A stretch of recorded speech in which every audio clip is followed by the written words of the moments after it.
Then we will begin. Good evening. It is now 6:01, and I'm calling the study session. Study sessions are limited to the Commission's discussion. No public comment is taken. No action or vote will be taken this evening. The study session serves as an opportunity to dialogue and provide feedback on a proposed item prior to a public hearing. On the agenda is alley improvements. If staff would please come forward for the presentation.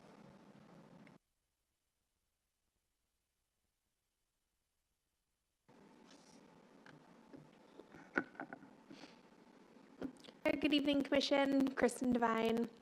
The case I have for you tonight are alley improvements. We're bringing this forward to you as more of an in-purpose. If you'd like to provide feedback, that would be great. We can do our best to incorporate it. But seeing this back as any sort of public hearing item or formal planning submittal, it will just sing permits. But because it's occurring downtown, we wanted to give you a little bit of a heads up. So this is going to be in the alley located behind the Norwoods building, just adjacent to Water Tower Plaza. A little bit of history on the site. For the last quite a few years, the building that was occupying the space over the easement in the alleyway, and that has removed. In the discussions of that being removed, the building number 222 here had asked for some alternatives that they could put into place in that alley to still provide a flush from their front building to their rear building. So seen here is a proposal from them.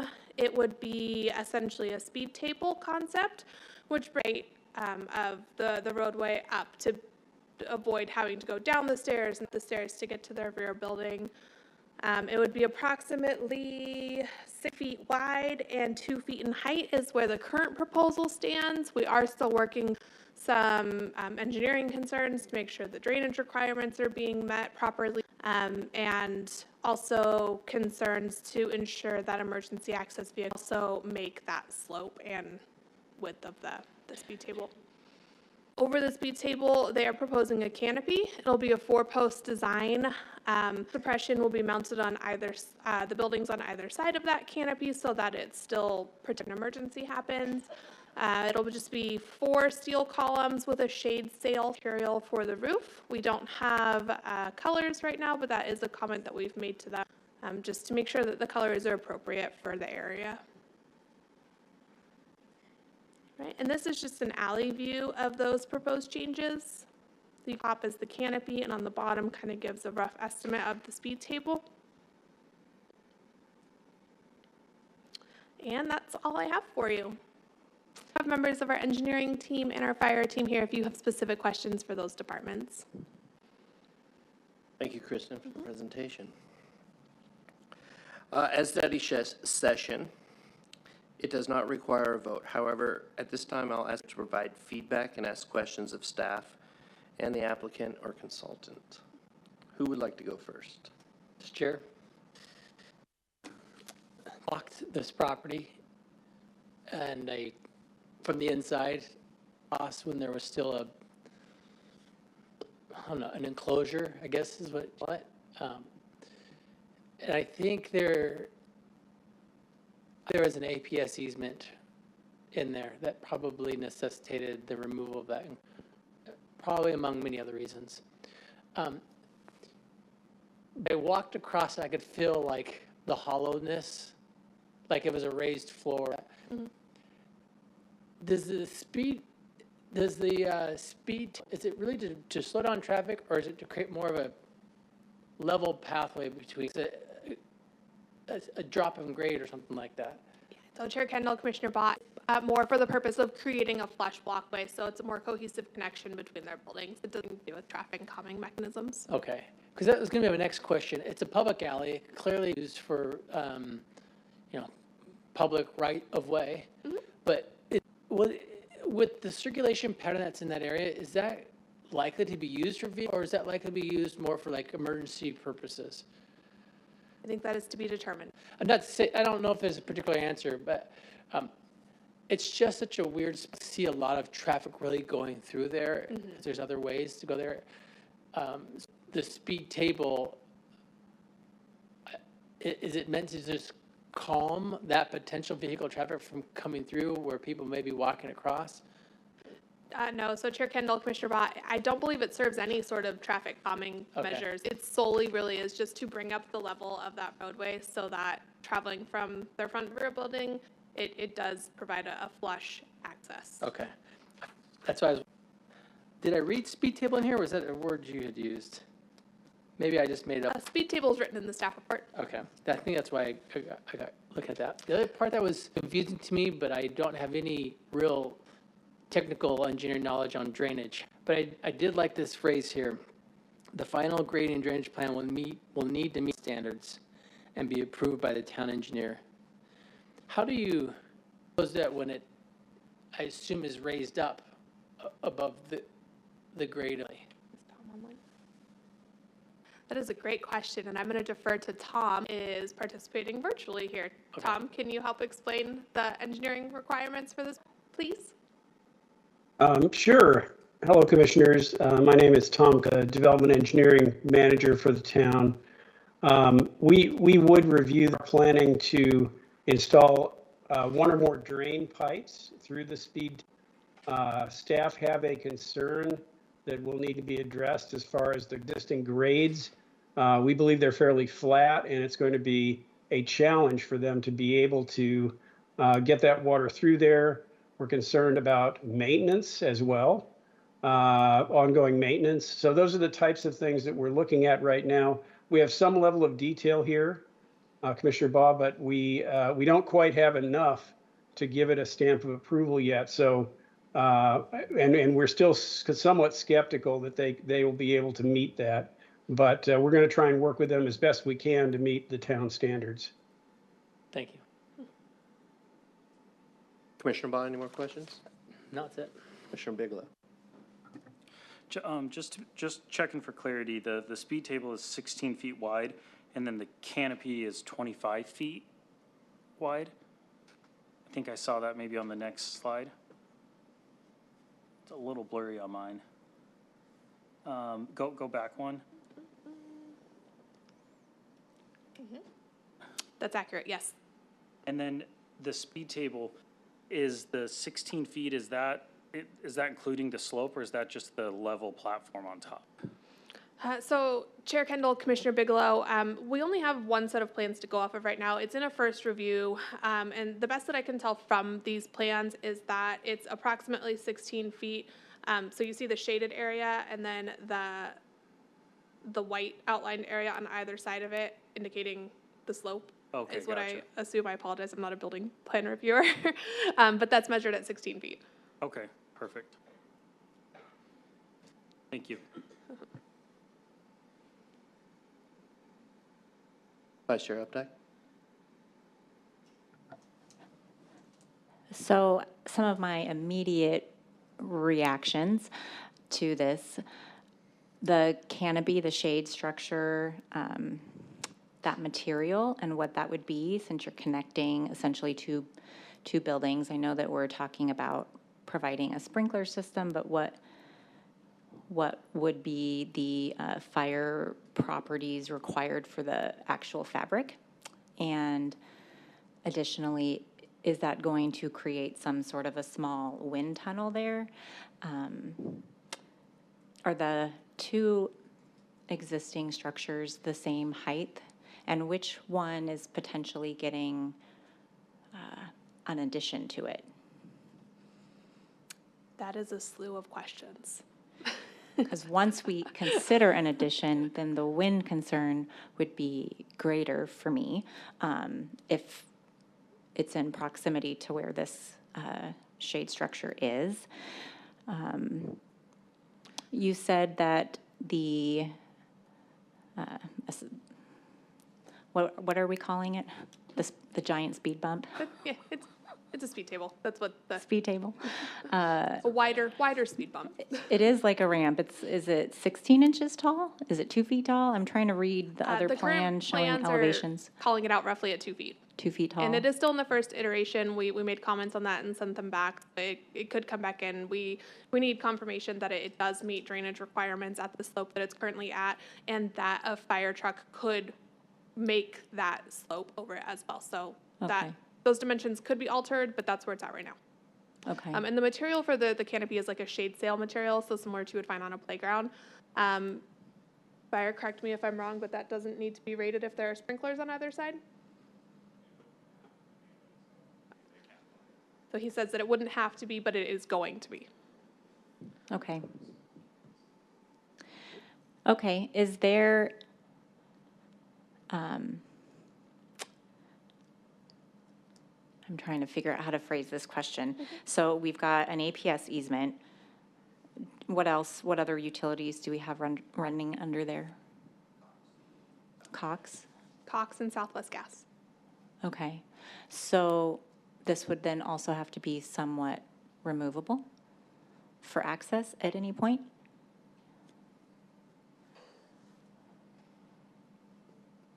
I apologize, I'm more of the spokesperson for this project. There's a lot of people involved. Good evening, Chair, Vice Chair. The APS, Cox, and I believe Southwest Gas used to have a line under there. I don't think that's an active line now.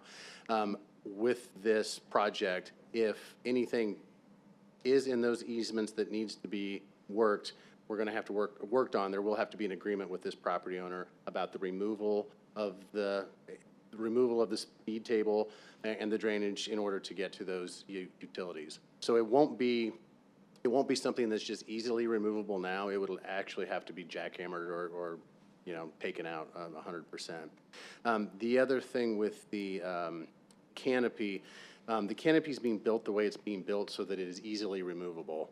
So if something did happen under there, you can unclip those shade sails and go away. It's not more of a permanent structure that was there before that took a lot of effort to move. So, Okay. yeah, this is in early review still. There's a lot of questions and comments with it, but it was an agreement between the property owner and the town that we would at least look into the idea and see if this is something that would work for both the town and the property owner. So we're still kind of in that phase, but we wanted to get it in front of this group just to make sure that you knew what was going on in case it was approved and then built and you felt like you'd never seen it before. Okay, well, thank you. I Sure. appreciate it. Yes. Any additional questions? No, I think that's it, but I do have experience with building heights, and then you create that shade structure so low that it does create that wind, and we've got some, canopy, balcony seating somewhat around the corner at that bar, and we're talking about other adjacent spaces wherever that expansion plans for serving food. I just don't want to create a wind problem for those other diners that are adjacent, but that's my only thoughts. Thank you. I have a few questions. So Commissioner Baugh referenced there was like a walkway, and I agree with you. I always felt the floor was a little bit soft as well, and always wondered if there was a false floor there. So that leads me to my question: why a canopy at all? Like, it's an alleyway. It's not a gathering spot, and it's a place in between two buildings. So Chair Kendall, it's more just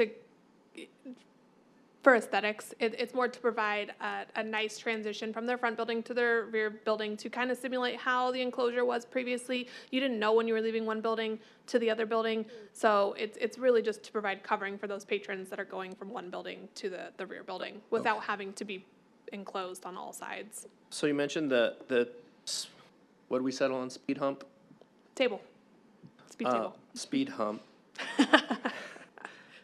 Noted, speed hump. 2 feet. Is there a specific angle at which it rises to that 2 feet? Where does it have to start and then?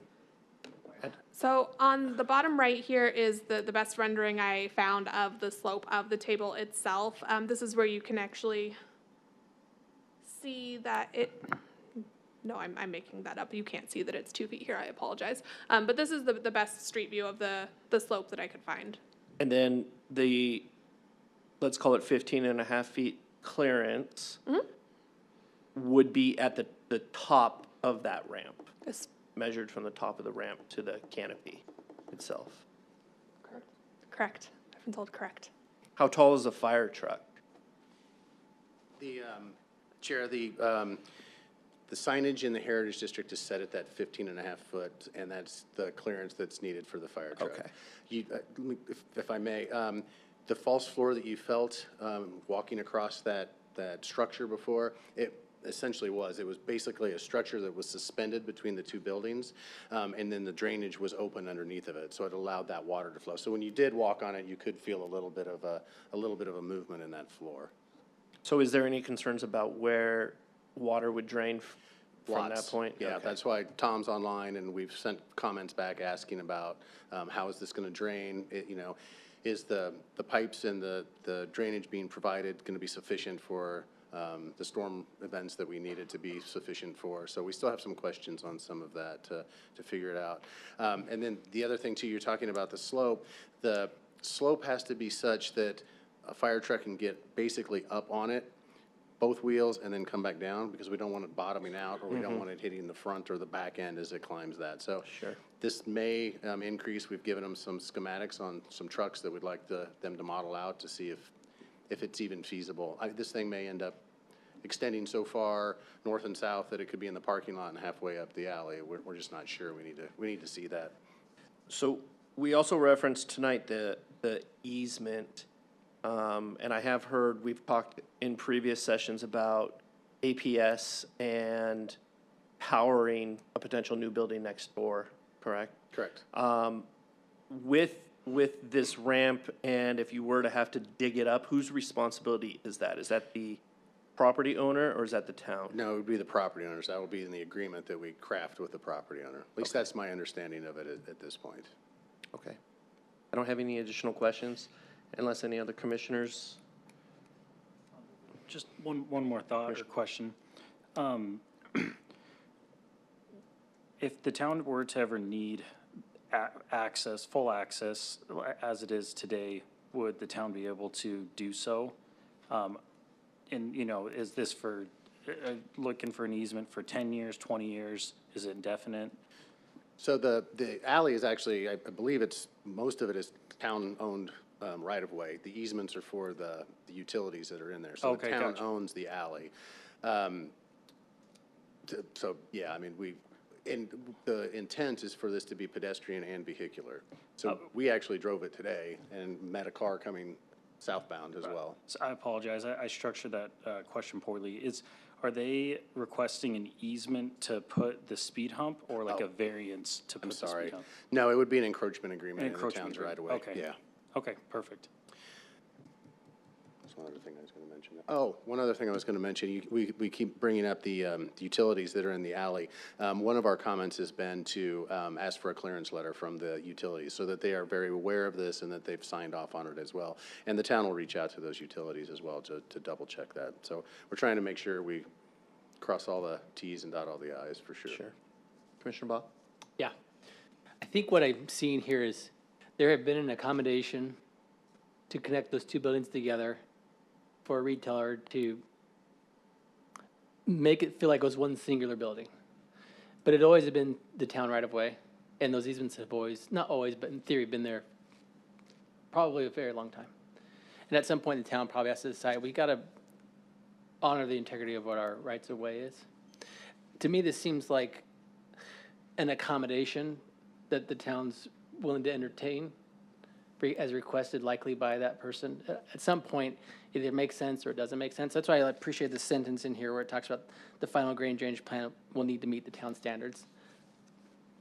That's why I raised the question to you, Kristen. I don't see how it's done, but I also know I don't have a PE, and I've seen a lot of really amazing engineering, things. All I know is like 11-year-old me with my mongoose would have hit this ramp every weekend.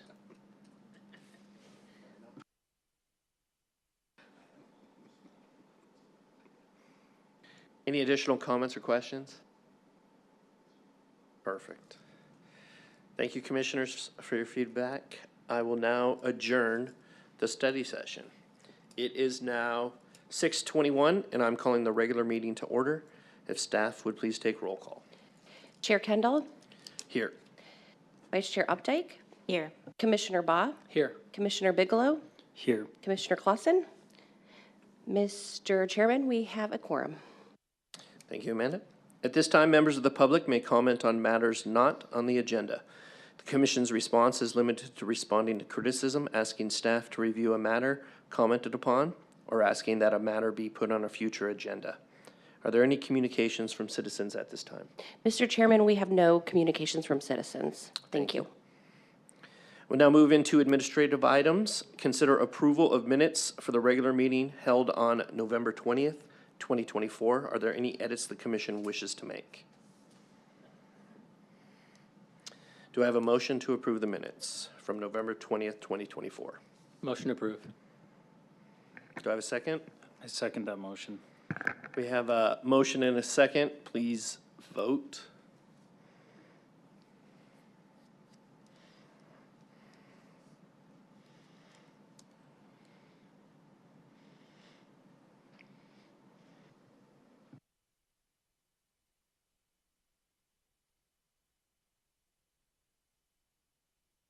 And the minutes are approved. Now we move into public hearing.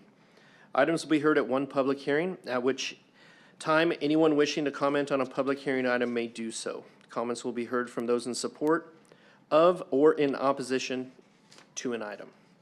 In order to comment on a public item, you must fill out a public comment form indicating the item number on which you wish to be heard. Once the hearing is closed, there'll be no further public comment unless requested by a member of the commission. After the public hearing, the commission may act on all items not requiring additional staff, public, or commission comment with a single vote. It is my understanding that we have a member of the commission who needs to recuse himself. Please note that Commissioner Baugh has recused himself from item 3. Just want to make sure. That's me, right? Commissioner Baugh, yes, this is for DR 24103 Heritage North. I wasn't the applicant on this one, so I didn't recognize it, that's why. Thank you. I will now open a public hearing for DR 24-103 Heritage North. Kristen, if you'd be so kind as to provide the presentation.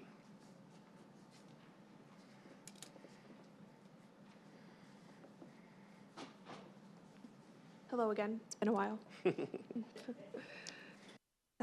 Okay, the case I have for you tonight is going to be for the sign program for the Heritage North development. The site is approximately 9.9 acres and it's located at the southwest corner of Gilbert and Juniper. It's zoned Heritage Village Center with a PAD overlay. Just a tiny bit of background on it. It was originally approved in 2022 and it did recently come back before you for an amendment to their phasing plan. It currently includes 9 buildings of various uses. Right, the Heritage District permits 1 rooftop sign per segment within the district. Segment 1 is from Juniper to the Canal, which is where this building is located. The proposed roof sign will be placed at the northeast corner of the site on the hotel building. The sign is 4 feet 2 inches tall and is 45 feet wide for a total square footage of 187.5 square feet. The sign could be permitted as large as 250 square feet, though, with the permission of the Redevelopment Commission. Staff's concerns at the study session hearing have been addressed, with the size of the sign being reduced to a permitted square footage, and the support structures of the sign have been altered into a less climbable fashion, alleviating a lot of staff's concerns from the study session that you saw back in November, I believe it was. And then seen here are 3 frontages that are proposed within the development. F1 is a historic frontage that's seen from Gilbert Road. F2 is going to be the most flexible frontage type, and it's found internal to the development. F3 is called the neighborhood frontage, and it's the most restrictive type. It's found on the parking garage, the multifamily building, and the hotel building elevations that face the multifamily units. Right, and the F1 frontage, again, is seen from Gilbert Road, and it's intended to maintain a historical architecture found within the rest of the downtown area. The sign types being proposed on this frontage are wall, projecting, suspended, awning, canopy, and painted signs. Also proposed are temporary sign types, including sidewalk signs, so think A-frames, window signs, etc.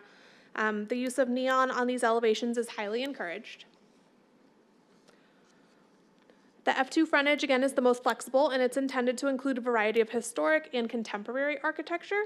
The sign types proposed for these frontages are the same as for the historic frontage. It's encouraged for users of this frontage to provide a unique sign, and the use of traditional facelit pan channel letters is discouraged for these tenants. The F3 frontage is known as the neighborhood frontage. It's the most restrictive, and it's found primarily on the multifamily and the parking garage.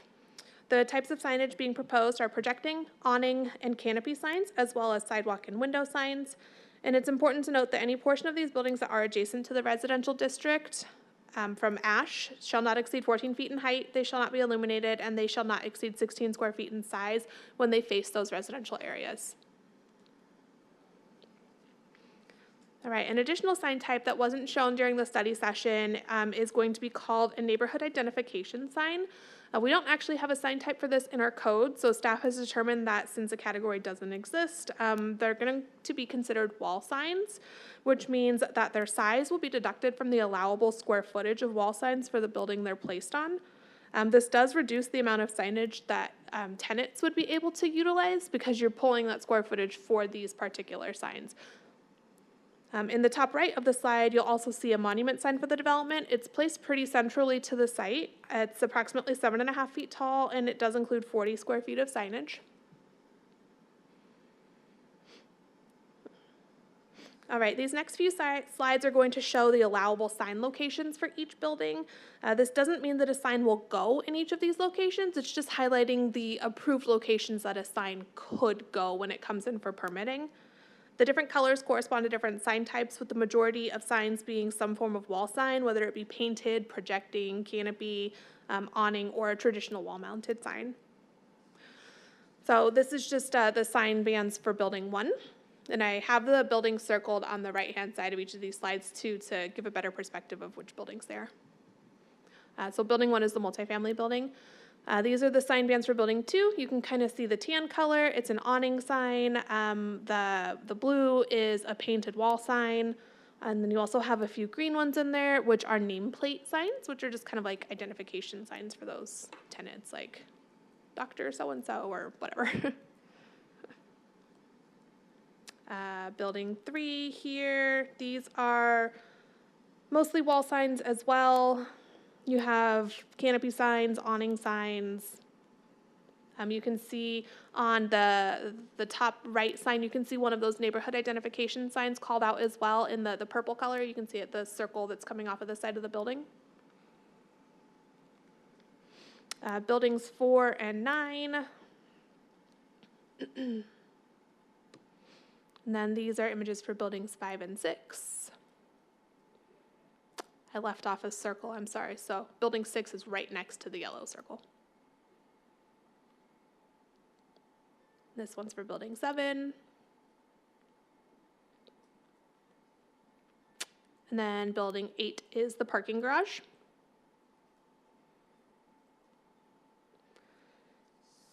All right, and the LDC does allow the Redevelopment Commission to provide an increase of 25% for signage when the allowable signage does not provide sufficient area for visibility.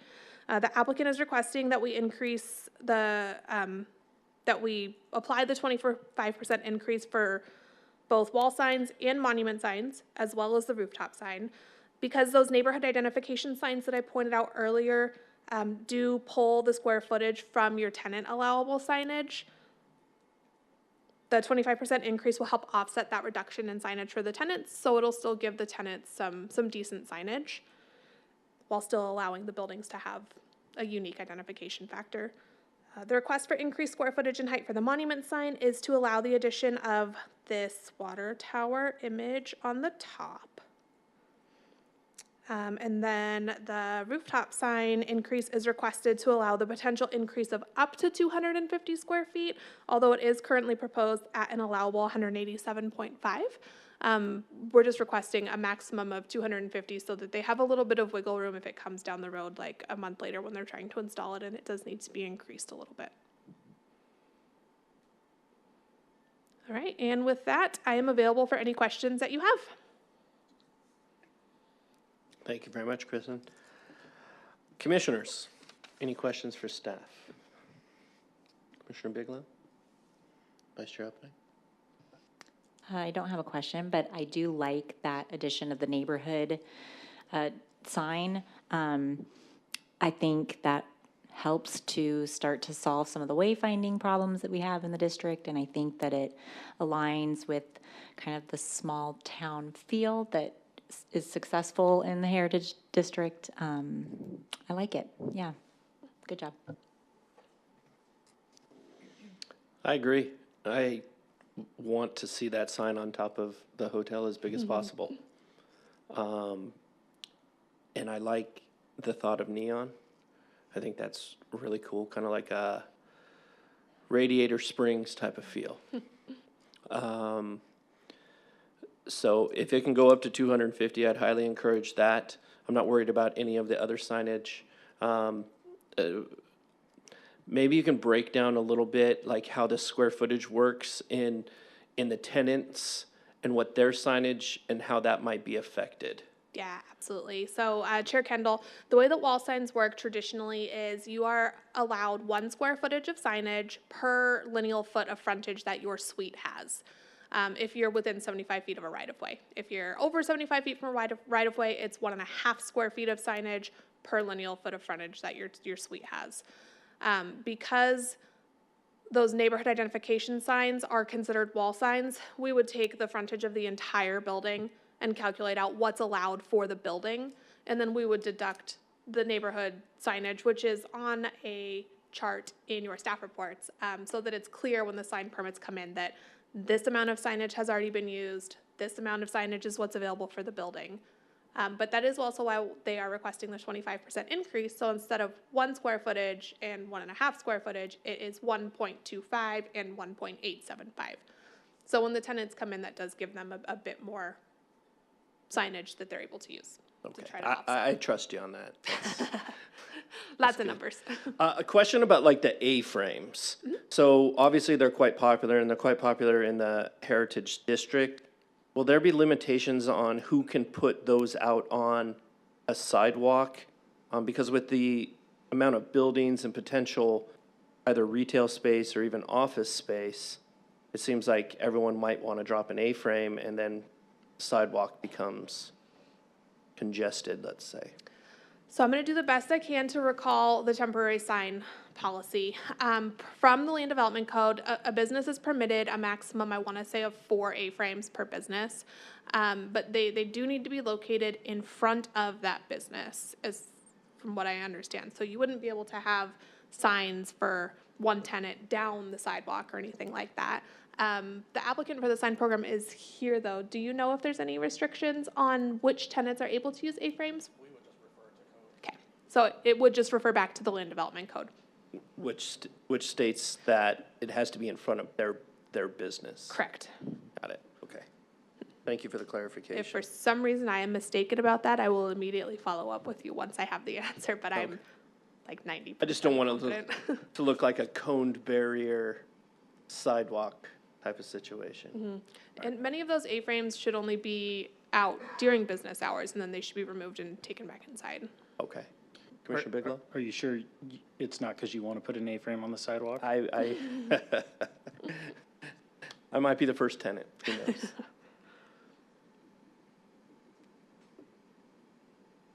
Any additional questions? I want to know what your A-frame's going to look like. It will be blue with yellow writing and a star on it that says Prosperity North Advisors.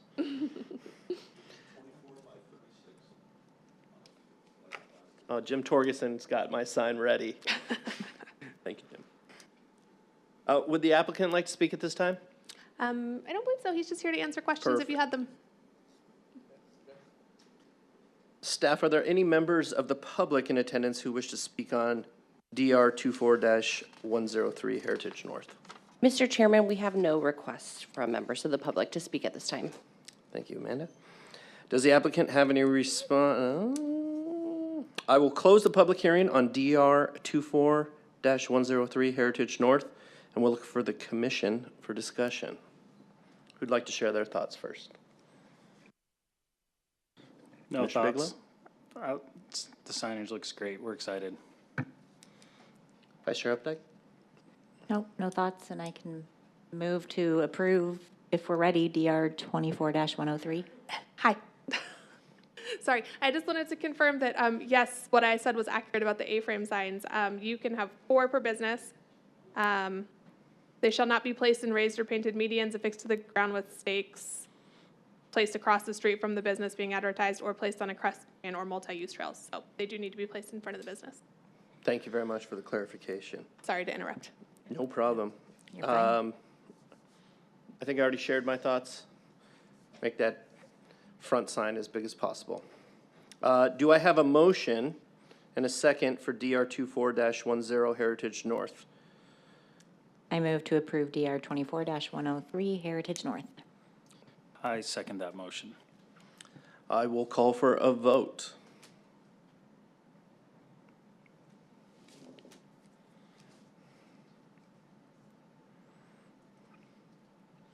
And the motion passes.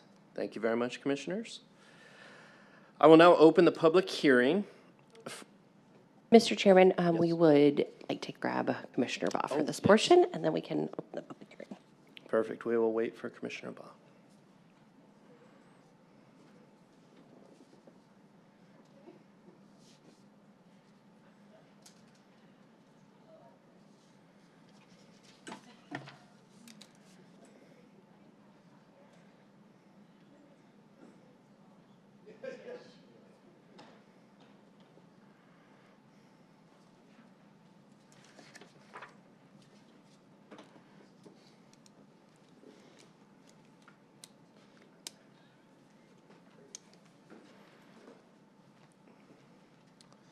Welcome back, Commissioner Baugh. I will now open the public hearing for Z25-01 LDC text amendment. Veronica, are you ready to present? Thank you, Mr. Chairman, Commissioners. I am here to present a proposed text amendment to the LDC. The request before you tonight is for a recommendation on a proposed text amendment, which pertains to the Redevelopment Commission membership. Specifically, that proposed text amendment would be to add one alternate member to the commission. As you know, we currently have a membership of 5 regular members, but we do not currently have an alternate member. This alternate member would be appointed by the mayor, serve 1-year terms, and fulfill any duties of a regular commissioner who may have to recuse themselves or is absent and unable to vote, so that we can maintain a quorum. Hi, excuse me, the language does not provide for recusal, it's absence only. Excuse me, for absence only.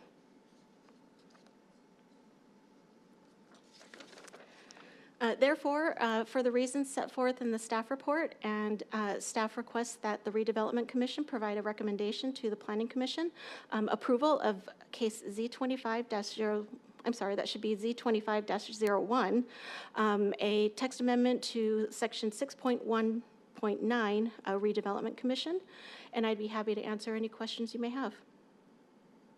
Thank you, Veronica. Commissioners, are there any questions? Commissioner Baugh. I don't have a question, but a comment. Is this the right time? Okay. This is needed, and I appreciate you doing this. I feel mainly responsible for the necessity of this. I think the reason why you have the talent on this board is because of our experience working in this area and recognizing some of the sensitivities that come along with it. I think that gives value to the panel and the decisions that you make, but the consequence of that is sometimes we do have to step down, like you just saw there. So the ability to have somebody who can be an alternate, or just because we're unavailable, it makes a lot of sense. And I know we have that on the Planning Commission, so I like the idea. Thank you. Absolutely. That's the reason, is to be able to allow the commission to continue conducting business in such a situation. Commissioner Bigler? Vice Chair Updike? You talked about a recusal. Can that be added? Like, can we have an alternate with a recusal? You would have to make a motion to amend the ordinance as presented. I would like, Can we talk about the procedural aspect Sure. of that? Because a board member can be here and then have to step down for one item and come back. Are you saying when I recuse myself or somebody else, that another member comes up just for that singular item? Or is it a recusal because they've recused themselves from the entirety of that agenda? I was thinking per item. Could we get council direction on that? Yeah, adding recusal would be a variation from the practice of, say, the Planning Commission. Planning Commission allows for alternates, but the alternates only step in the event of an absence. It's not in the event of a recusal. So to add recusal here would stray from sort of the town practices, at least vis-a-vis the Planning Commission. And the language of the the ordinance modification really doesn't, go into whether it's per item or per meeting. That is a good question that I don't have an answer to right off the top of my head. I don't know that it's been considered so far. Considering, this might not be an accurate statement, but every agenda or every other agenda, there's a need for recusal, it seems like. So there's probably a more ongoing need for somebody like that. How does the commission feel about a person who participates on a single item recusal versus somebody who's absent for the entirety of the meeting? You're the ones, it's usually me that has to step down, so I don't know what it's like. I personally think that if there's a conflict of interest and you have to recuse yourself for the entire meeting, then you might as well just be absent. And like you said, if it's, there would be a significant amount of them, meetings that you'd miss out on, or that a commissioner would. So logistically, it makes more sense in my mind for the single items, but I think the purpose of this specific situation is just overall attendance and being absent, not the recusal process. Yeah, I think with how our commission meets less frequently than the Planning Commission, and there are very unique nuances to our commission, I think having the recusal be an option by line item would, if I understand correctly, allow the alternate to be present at the majority of the meetings, and therefore understand what our commission, how we handle things, if that makes sense. So I like the idea of it being by agenda item, but that's my initial reaction. I think because we're such a small body and we do meet irregularly, it's difficult at times to get a quorum, or it could be difficult. So I could see the value of that. It's an unusual procedure, but I don't think that the unusualness of it stops it from happening if that's the direction we want to go. So I think I would be supportive of that idea. I bring the question up because it's not something I've observed before, but I don't think that means necessarily you can't do it. Either way, if we had an alternate, would that individual be required to be here even if we knew there wasn't going to be an absence or a recusal? Mr. Chairman, the intent with the utilization of the alternate member was intended to mirror that of the Planning Commission. And at the Planning Commission, we have 2 alternates who do attend every hearing. And they have come up for a single item for a commissioner who may have to recuse themselves or for absence. And so that's how we envisioned this alternate operating for this commission.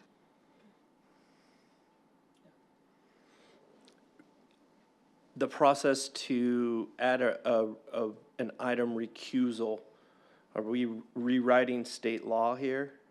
Or what's the jurisdiction and the process? Yeah, state statute provides for 5 commissioners. It does not mention alternates. It neither permits nor prohibits an alternate. There's no. I think what he didn't say, but what he's implying is this committee can set forth its rules and obligations. I think towns are going to codify that into its code and ordinance. There's not a statute that prohibits them from proposing this, or for us making an amendment for the recusal if that's the direction we want to go. Are we dancing in a gray area? I don't know that that's something I can render a legal opinion on, but as I said, it's neither permitted nor prohibited by Fair state enough. statute, so.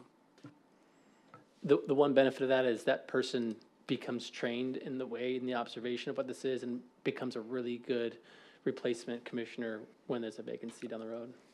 I agree with that. Building a bench is important because our town is worth it. So, would anybody like to add any, do I call it amendment? Yes, there would be a motion, then an amendment, yes. And seconds, of course. Chair, would you like me to make a motion? Just as a point of order, pardon me, you will need to close the public hearing before you make a motion. Okay, thank you. And just as a note, there are no members of the public who've requested to speak, so we can move to closing it. Thank you. Are there any additional questions for staff? Okay, I will close the public hearing on Z2501 LDC text amendment, and we'll look for the commission for discussion. We've already done that unless anybody else has any additional comments. Do I have a motion and a second for Z25-01 LDC text amendment? I move to approve as recommended by staff with the inclusion of recusal as one of the opportunities for an alternate. I second that motion. Do I call for a regular vote?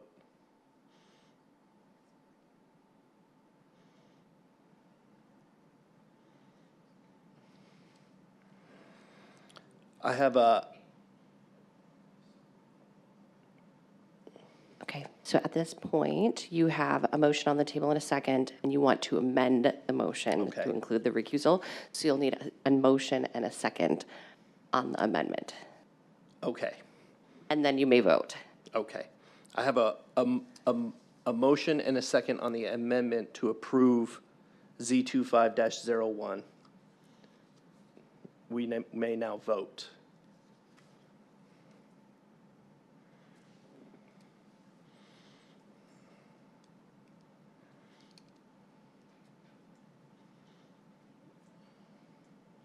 And it approves 4-0. Let's see here. We'll go now into chair updates. I have none. Councilmember Torgerson, do you have anything you'd like to report on current or future events? Well, yes, I do, thanks to Dan and Amanda. Thank you, Chair Kendall. So I will do it in my best TV sales voice. First, we'd like to thank Chair Kendall and Vice Chair Updike who have graciously agreed to continue their chair and vice chair roles until November 2025. Thank you both for your service and your leadership. Since 2022, Gilbert Elementary Kindness and Service Club has hung kindness posters in the Heritage District for Random Acts of Kindness Day.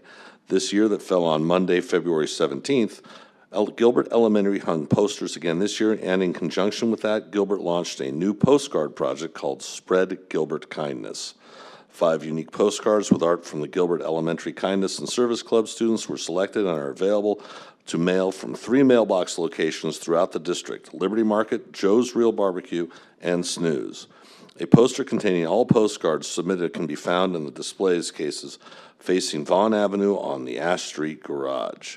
An interactive arts installation called Love Letters from the Heritage District is located at the Gilbert Park and Ride entrance. This installation encourages visitors to celebrate their loved ones this Valentine's Day season.